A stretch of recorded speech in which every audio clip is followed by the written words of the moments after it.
Good morning.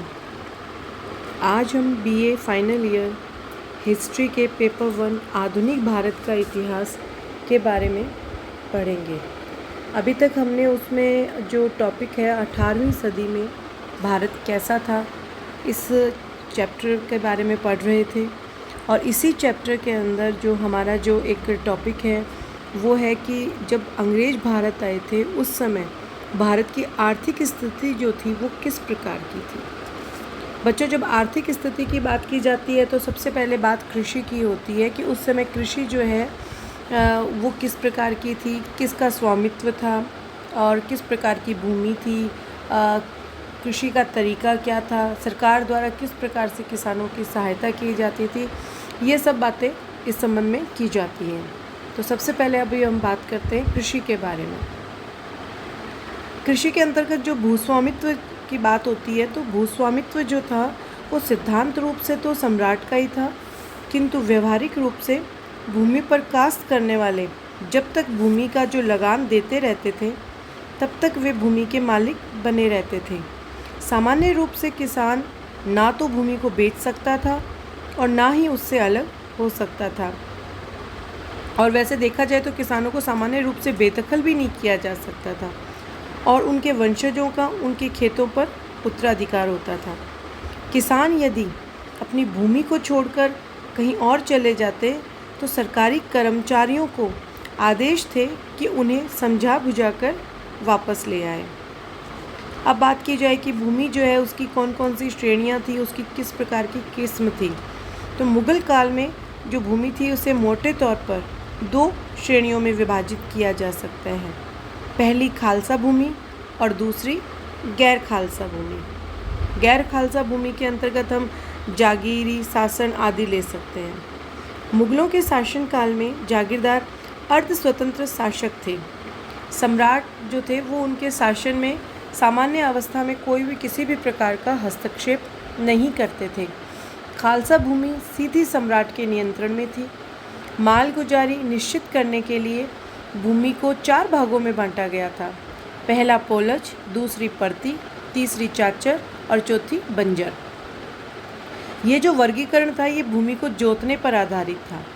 पोलज भूमि वो भूमि थी जिसे प्रत्येक वर्ष जोता जाता था।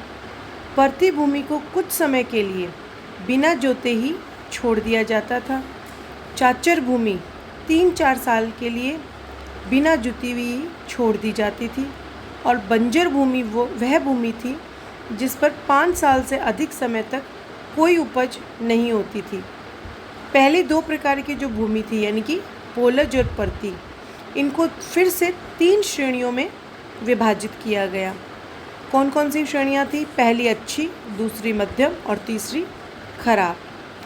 चच्चर भूमि में जब पहले साल खेती होती थी तो निश्चित दर का 2/5 भाग लिया जाता था और 5 साल खेती होने के बाद उस पर सामान्य दर से मालगुजारी वसूल की जाती थी।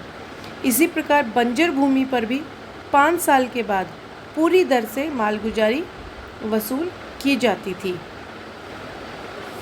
अब बात आती है कि कृषि करने का तरीका क्या था और क्या फसलें होती थी। तो खेती जो थी वो प्राचीन ढंग से ही की जाती थी और सिंचाई के लिए नहरें जो हैं वो बहुत ही कम थी और अधिकांशतः खेती जो थी वो वर्षा के ऊपर निर्भर करती थी। सरकार जो है इसके द्वारा जो किसानों को जो है समय समय पर सहायता भी दी जाती थी। अधिकांश मुग़ल शासक जो थे इनका मानना था कि राज्य की जो समृद्धि है वो किसानों की समृद्धि पर निर्भर है, क्योंकि एक और तो राज्य की आय का मुख्य साधन भू राजस्व था और दूसरी ओर राज्य की अधिकांश जनता जो है वो कृषि पर आधारित थी। इसलिए उन्होंने किसानों को हर संभव प्रोत्साहन देने की नीति अपनाई। किसानों को अच्छी फसलों जैसे कि गन्ना, नील, अफीम, मसाले आदि उपजाने के लिए प्रोत्साहित किया जाता था। राज्य तकाबी के रूप में किसानों को ऋण देता था और सिंचाई की सुविधाएं प्रदान करने का प्रयत्न करता था।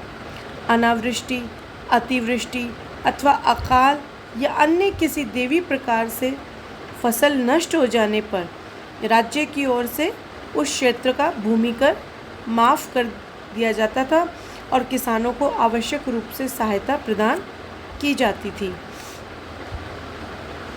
जब अधिक वर्षा या बाढ़ हो जाने के कारण भूमि जो है ये बिना जुती रह जाती थी, तब किसानों को जो है वो राज्य सरकार की तरफ से मदद की जाती थी।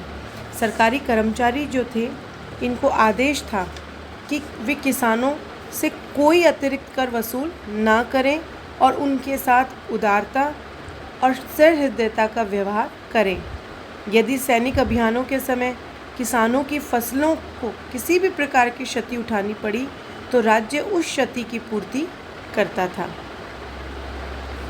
अब बात की जाए कि 18वीं सदी के मध्य जो है वो किसानों की स्थिति जो है किस प्रकार की थी, तो इस संबंध में अलग अलग इतिहासकारों की अलग अलग मान्यताएं हैं।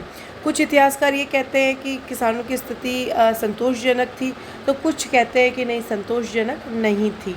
जैसे कि डॉक्टर कुरैशी जो है, इनका मानना है कि मुग़ल काल में किसान खुशहाल थे, इनकी आवश्यकताएं बहुत ही आसानी से पूरी हो जाती थी और राज्य की ओर से कृषि के लिए हर संभव प्रोत्साहन दिया जाता था। साथ ही कुरैशी ये भी लिखते हैं कि मुग़लों के लिए उपज को बढ़ाना आवश्यक भी था, क्योंकि गेहूं और चावल का निर्यात किया जाता था। इसके अलावा यदि उपज में किसी भी प्रकार की कमी आती तो इसका कुप्रभाव उद्योगों पर पड़ना निश्चित था, जिससे निर्यात को धक्का लगता। इसीलिए राज्य इस बात के लिए निरंतर प्रयत्नशील रहता था कि उपज में लगातार बढ़ोतरी हो, जिससे कि निर्यात की मात्रा में किसी प्रकार की कोई भी कमी ना आए। दूसरी ओर पेल्सोड इत्यादि कुछ इतिहासकार जो है, इनका मानना है कि किसानों की स्थिति जो है वो अच्छी नहीं थी।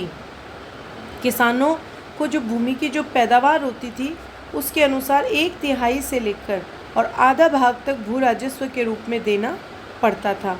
मूल भू राजस्व की मांग के अतिरिक्त उसे लाग बाग और दूसरे अन्य प्रकार के जो अनुलाभ थे वो भी देने पड़ते थे।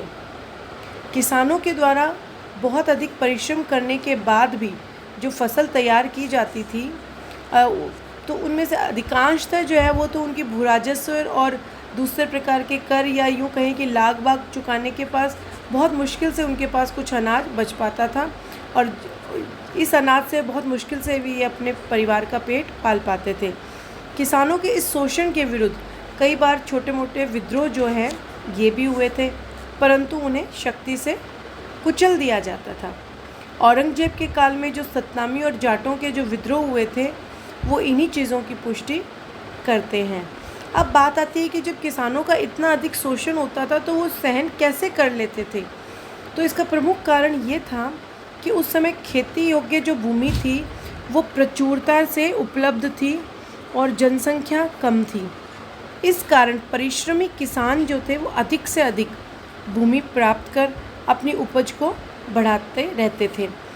अपनी अन्य जो न्यूनतम आवश्यकताएं थीं उनकी पूर्ति जंगल से लकड़ी आदि काटकर पूरी कर लेते थे। जानवरों को भी बहुत आसानी से चरा लेते थे और कुटीर उद्योगों की सहायता से जो कुछ कमी रह जाती थी उसकी भी पूर्ति कर लेते थे। इस वजह से शोषण होने पर भी वे खेती करते रहते थे जब तक कि वो शोषण जो है वो उनकी सहनशीलता की सीमा को पार नहीं कर लेता था।